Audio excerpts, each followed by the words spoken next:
নারায়ণগঞ্জ আটা ময়দা মিল মালিক সমিতির নবনির্বাচিত ত্রিবার্ষিক কার্যকরী কমিটির অভিষেক অনুষ্ঠিত হয়েছে 8ই আগস্ট শনিবার দুপুরে নারায়ণগঞ্জ শহরের নিতাইগঞ্জ পায়রা কমিউনিটি সেন্টারে আয়োজিত অনুষ্ঠানে সভাপতিত্ব করেন সমিতির বিদায়ী সভাপতি জসিমউদ্দিন মৃধা। অনুষ্ঠানে সাবেক সভাপতি ওয়াজেদ আলী বাবুল, নবনির্বাচিত সভাপতি Narayanganj chamber of commerce and ইন্ডাস্ট্রির পরিচালক মোহাম্মদ সোহাগ, সিনিয়র সহ সভাপতি আব্দুল মতিন মন্টু, সাধারণ সম্পাদক ইকবাল আলী সহ সংগঠনের সকলকে সম্মাননা দেয়া হয়।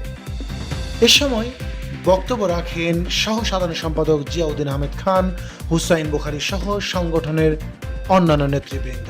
অনুষ্ঠানে নতুন কমিটির সভাপতি আলহাজ মোহাম্মদ সোহাগ বলেন, বর্তমানে একটি চক্র জাহাজে গম মজুত করে কৃত্রিম সংকট তৈরি করে অধিক মুনাফার জন্য আটা ময়দার দাম বাড়িয়ে দিয়েছে।